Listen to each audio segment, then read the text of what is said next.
That was also the year that my mother was operated on for cancer. My mother died 2 years later, in 1990, and for all intents and purposes, my father also died that day.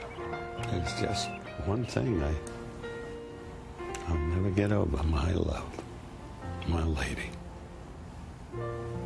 She was everything to me. This is the most difficult broadcast I have ever had to do. I have lost the treasure of my life. And so I say, in memory of my glorious wife,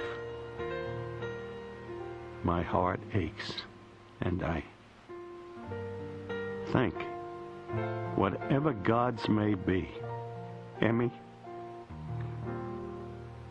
for your unconquerable soul.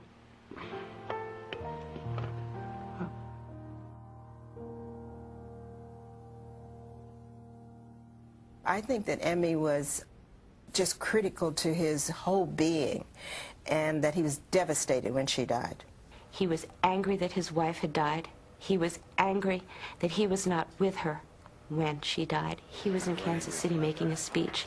I think he lived the last years of his life believing that had he been there in Manhattan, perhaps he could have saved her. And that's a terrible, terrible feeling to live with. We tried to keep it a very personal matter how sick my father had become. We wanted him to have dignity. They were agonizing years for him, agonizing years for my sister and I, for his grandchildren, and for anyone who cared about him. So Bob, we will go down in about 10 minutes. Yeah. I remember right before Howard died, I walked in and he looked up with no recognition whatsoever. And I really couldn't believe what I was seeing. This was the worst thing that could happen to Howard Cosell, whose weapon, his personality, his life had been predicated on his mind and his quickness and his brilliance. And he was all of that. And now he'd been robbed of that. We talked about how much he missed Emmy. And then he broke into a song which was so revealing to me. It was, "Where are you? Where have you gone without me? How can I live without you? Where are you?" And I thought, oh my God. And that's how Howard left us. As we said, it's not been a great weekend. We learned today that an old friend and a colleague of many years, Howard Cosell, has died. He died of a heart embolism. Here in New York today, he was 77, and he taught us all a lot. They came, some said, through the mists of another era. Others stepped off the pages of today. Giants in tribute to a titan, Howard Cosell. I was sitting with Ali, and Ali taps me on the arm, and he says to me, he says, "Little brother, do you think Howard's wearing his hairpiece?" So I said, I don't think so. And he said, "Well, how will God recognize him?" So I said to him, "As soon as he opens his mouth to complain about something, they're gonna know it's him." He goes, "Yeah, I think you're right." And he just gave me a little thing like that.